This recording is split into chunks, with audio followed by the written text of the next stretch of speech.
Entonces tenemos que el sistema límbico es un regulador del comportamiento emocional, ayuda en el procesamiento de las emociones y regula la conducta.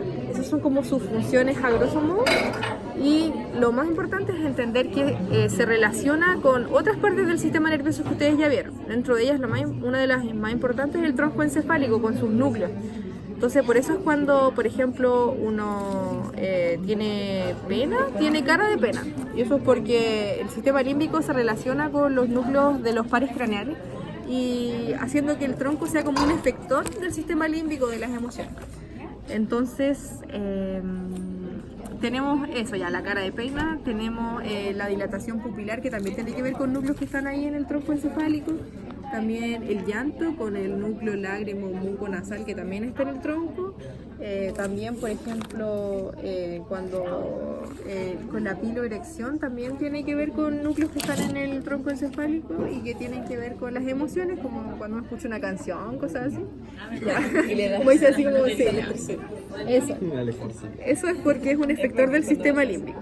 Tenemos que el sistema límbico también se comunica con otras partes, con el tálamo, y principalmente con sus grupos dorsales, con el hipotálamo anterior y posterior, que es el sistema nervioso autónomo, el simpático y parasimpático, la formación reticular, que era esta red de neuronas que estaba en la médula, en el tronco, y que también se relaciona. Entonces, lo importante es saber que el sistema límbico se relaciona mucho con todas las otras partes del sistema que ya vieron, o sea, del sistema nervioso central que ya vieron, y ahí va a tener diferentes funciones que vamos a ir viendo. Entonces el sistema límbico como lugar anatómico, propiamente tal, o sea, no es tan así, es como cosas que ya, cosas que ya conocen, que se juntan funcionalmente para sentir, digamos, ¿ya?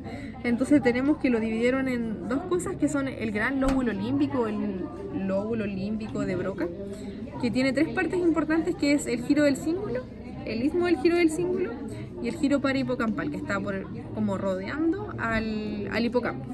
¿Ya? Entonces ese es como una C, que bueno, que en realidad es lo mismo, está el giro del cíngulo, el istmo, y el giro parahipocampal es este que está aquí abajo. Entonces por debajo de esto debería estar el hipocampo, aquí cuando lo saco no se ve, pero debajo de eso está el hipocampo, que es ese que está ahí. Entonces ese es el gran lóbulo límbico, y después de eso tenemos otro que es el anillo de arquicorteza. Este anillo es importante porque es un anillo completo, no es como una C, es un anillo completo. Es importante que se sepan como el orden. Vamos a empezar, por ejemplo, por el hipocampo.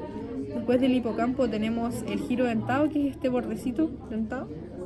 Después el giro fasciolar, que es el que se supone que les pincharon en su prueba, pero que yo creo que nunca fue.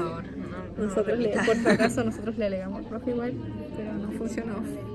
Ya, entonces ya, el giro fasciolar debería estar por aquí. Después, sobre el cuerpo calloso teníamos un poquito de sustancia gris, que era como una telita, que era el inducium gris, que tenía como unas estrías longitudinales por encima, que eran como unas líneas que igual son sustancia gris y forma parte del anillo de arquicorteza. Y después hacia adelante tendríamos aquí, continuándose, la cintilla diagonal, que entra, terminando como el anillo de arquicorteza, entra por la sustancia perforada anterior, que estaba por el lado de los tractos ópticos, entra y ahí termina el anillo, que es como un circuito, que después se va a relacionar con el circuito de papel, que deben haber visto por ahí. Ya. Entonces, ya, eso es como las partes como anatómicas del sistema límbico, y tenemos otras zonas extra que son por ejemplo la amígdala, que tiene que ver harto con la agresividad, el miedo, la expresión de emociones, etcétera. De hecho, creo que hay como unas gallinas a las que les quemaban esa parte y dejaban de ser agresivas, no sé. Sí. Imagínate un cerebro de gallina, weón. Sí, como lo mataban, destruían todo el cerebro. Entonces, ya, la amígdala, que está en el lóbulo temporal, ¿cierto? Que es como del tamaño de 2 almendras, dice. Bueno, y su función es el miedo, la expresión, la experiencia, o sea, la expresión de emociones, etcétera. Tenemos áreas septales, que son un conjunto de núcleos que su función es comunicar al sistema límbico propiamente tal con el diencéfalo, o sea, con los tálamos. Ya, esa es su función. Después tenemos también el cuerpo mamilar, que era un núcleo del hipotálamo, que va a recibir impulsos de la amígdala y del hipocampo, y va a dar conexiones después al tálamo por el tracto mamilo-talámico. ¿Ya? Entonces tenemos eso, la amígdala ya lo dije. No me acuerdo qué me falta, pero lo importante es que sepan el anillo, que sepan el orden y el circuito, que siempre como que es lo que pregunto.